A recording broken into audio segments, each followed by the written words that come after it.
श्री शिवाय नमस्तुभ्यम। हर हर महादेव। तो कैसे हैं आप लोग दोस्तों? आज इस वीडियो में हम आपको देवउठनी एकादशी के उपाय बताएंगे, जिसमें हम आपको 4 उपाय बताएंगे। 4 में से यदि आप एक भी उपाय कर लेते हैं तो आपकी कोई भी मनोकामना पूरी होगी और धन की प्राप्ति होगी। तो यह उपाय कैसे करना, ध्यान से समझिएगा। तो करना क्या, आपको सबसे पहले उपाय में हम आपको बताएंगे आपको तुलसी में कलावा बांधने का उपाय। कलवा कैसे बांधना है, ध्यान से समझिएगा। तो आपको करना क्या है, देवउठनी एकादशी के दिन आपको ले लेना एक लाल रंग का कलवा, जिसे रक्षा सूत्र कहते हैं। और आज के दिन तुलसी माता का पूजा करने के बाद में यदि आपकी कोई मनोकामना है जो पूर्ण नहीं हो रही है, कोई कार्य है जो नहीं हो पा रहा है, या धन की कमी है, या कार्य क्षेत्र में बढ़ोतरी चाहते हैं, तो तुलसी के पौधे में तुलसी माता का नाम लेते हुए आपको कालवी को 7 गांठ, कालवी का जो है 7 घाट, ध्यान से समझेगा, तुलसी के पौधे में 7 गांठ कलावे का बांधना है। और आपकी जो भी मनोकामना है वह तुलसी माता से कह देना है, और भगवान विष्णु का भी नाम ले लेना है। आपको ऐसा करने से आपका कोई भी मनोकामना है पूर्ण होगी। तो चलिए, तो हम आपको अगले उपाय के बारे में बताते हैं। ध्यान से समझिएगा। अगला उपाय जो है आपको करना क्या है, आज के दिन आपको लेना है 1 लोटा और उसमें भर लेना आपको गंगा जल। यदि आपके पास गंगा जल ज्यादा नहीं है तो आप अपने घर के पानी उसे कर सकते हैं जो साफ हो, और उसमें थोड़ा सा गंगा जल डाल सकते हैं। यदि नहीं है तो भी कोई बात नहीं। और आपको करना क्या, आपको ले लेना है थोड़ी सी हल्दी। ध्यान में, हल्दी यदि आपको सबूत है यानी गांठ वाला हो तो भी ले सकते हैं। यदि नहीं है तो आप पाउडर वाला भी हल्दी ले सकते हैं। उसे हल्दी को उसे लोटे में डाल देना है, और आज के दिन आपको तुलसी माता के पास चले जाना है। ये जो 1 लोटा जल है तुलसी माता को अर्पित कर देना है। ध्यान से समझिएगा।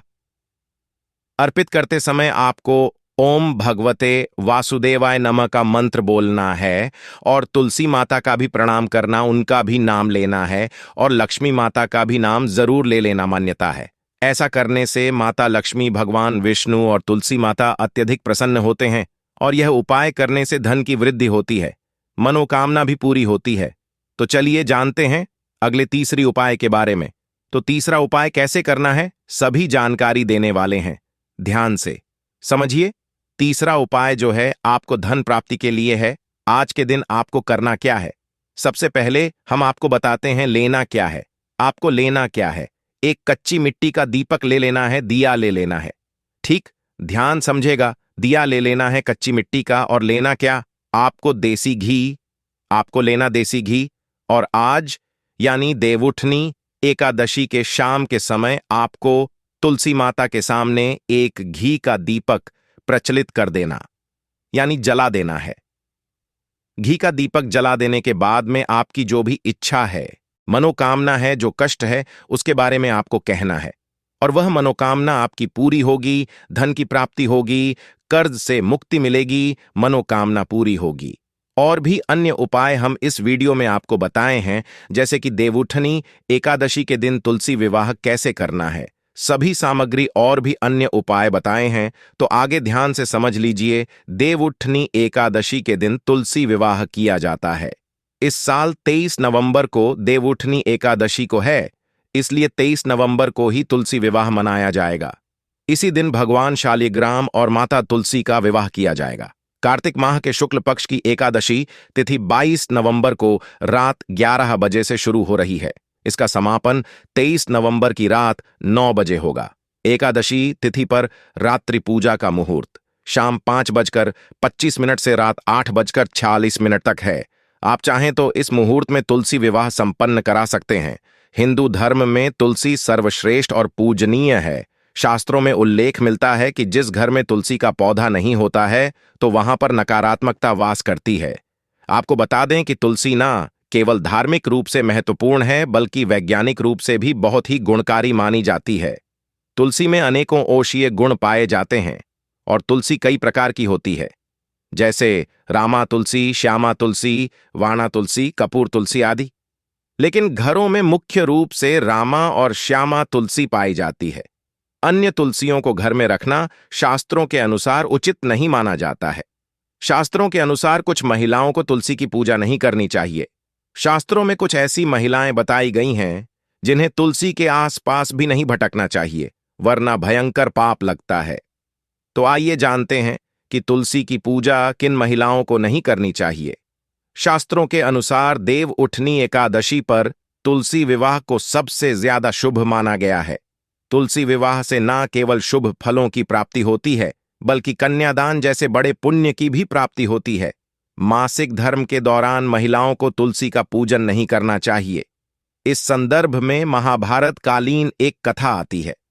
जब युधिष्ठिर द्रौपदी समेत समस्त पांडवों को जुआ में हार गए थे और दुर्योधन ने उस दौरान द्रौपदी को सभा भवन में बुलाया था, तो उसे समय द्रौपदी रजस्वला स्थिति यानी मासिक धर्म के दौरान एक कपड़े में लिपट्टी अन्य स्त्रियों से अलग रह रही थी। उस समय उसने किसी तरह की पूजा तो दूर, अपने किसी बड़े से आशीर्वाद लेने के लिए भी नहीं गई थी। प्राचीन काल में ऐसी स्थिति में महिलाओं को ऐसी स्थिति में सबसे अलग रहना पड़ता था। इसलिए मासिक धर्म के दौरान महिलाओं को तुलसी पूजा नहीं करनी चाहिए। ऐसी स्थिति में पूजा करने वाली महिलाओं को पाप लगता है। दोस्तों, ध्यान से समझिएगा, हम आपको बताने जा रहे हैं दिए में इलायची के उपाय के बारे में। दोस्तों, करना क्या, आप देवउठनी एकादशी का दिन है और गुरुवार का दिन है, तो इसलिए आज के दिन आपको करना क्या है। संध्या के समय में यदि आपके ऊपर बहुत कर्ज है, धन की समस्या है, पैसे नहीं आते हैं, तो आपको लेना क्या, एक कच्ची मिट्टी का दीपक लेना है। उसके बाद में आपको लेना 2 इलायची और तुलसी माता के पास, तुलसी के पेड़ के पास आपको दीपक जला देना है। दीपक जला देने के बाद में उसमें आपको 2 इलायची डाल देना है। मानता है ऐसा करने से माता लक्ष्मी भगवान विष्णु अत्यधिक प्रसन्न होते हैं, और यदि आज के दिन आप यह उपाय करते हैं तो धन की समस्या समाप्त होगी और कर्ज से मुक्ति मिलेगी और माता लक्ष्मी आपके आशीर्वाद देंगे। तो आइए जानते हैं अन्य उपायों के बारे में। आपने कई लोगों की तुलसी में कलावा बंधा देखा होगा, लेकिन क्या आप इसके लाभ जानते हैं? हिंदू धर्म में तुलसी में कलावा बांधना बहुत ही शुभ माना जाता है। हिंदू धर्म में कलावे को रक्षा सूत्र के रूप में बांधा जाता है। इसलिए तुलसी के पौधे में बांधने का अर्थ है कि हम तुलसी माता से प्रार्थना करते हैं कि हमेशा आपके घर में सुख शांति और खुशहाली आए। इसके साथ ही जीवन में आने वाले हर संकट से रक्षा हो। तुलसी विवाह का आयोजन 1। इस दिन ऐसे लोग जो कन्यादान करना चाहते हैं वे व्रत रखते हैं और शालिग्राम की ओर से पुरुष एकत्रित होते हैं। 2। देवोत्थान एकादशी पर अभिजीत मुहूर्त या गोधूली वेला में तुलसी विवाह का आयोजन किया जाता है। 3। इसके लिए जो लोग तुलसी विवाह का आयोजन करते हैं वे स्नान आदि से निवृत्त होकर तैयार होते हैं और विवाह पूजा की तैयारी करते हैं। 4।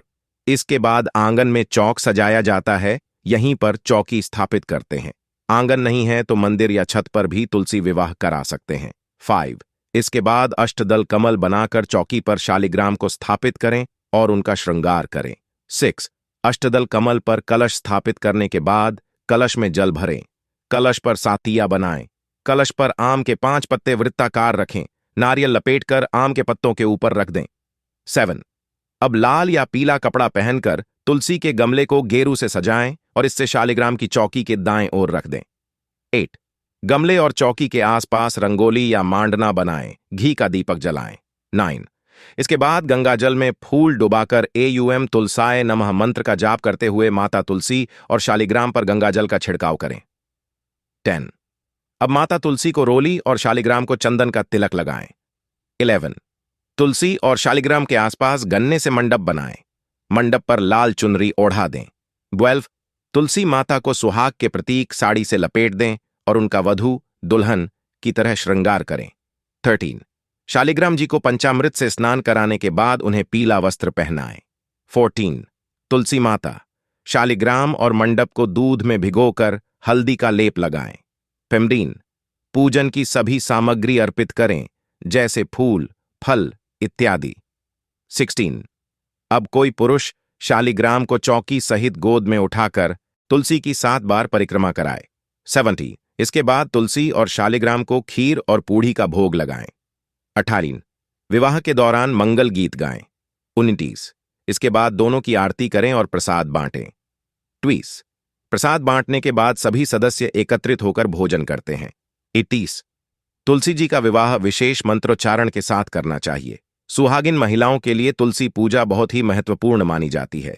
तुलसी विवाह को भी पूर्ण रूप से करने से वैवाहिक जीवन सफल हो जाता है और ऐसा करने वालों को 7 जन्मों तक का साथ मिल जाता है। लेकिन अगर आपने हिंदू धर्म के अनुसार विवाह के दौरान 7 फेरे नहीं लिए हैं, तो ऐसी महिलाओं को भी तुलसी के आसपास गलती से भी नहीं जाना चाहिए। ऐसी महिलाओं को तुलसी पूजा नहीं करनी चाहिए। बगैर 7 फेरे लेने वाली महिलाएं तुलसी से दूर ही रहना चाहिए। अगर आपने कोर्ट मैरिज भी की है तो भी आप तुलसी पूजा करने की अधिकारी नहीं हैं।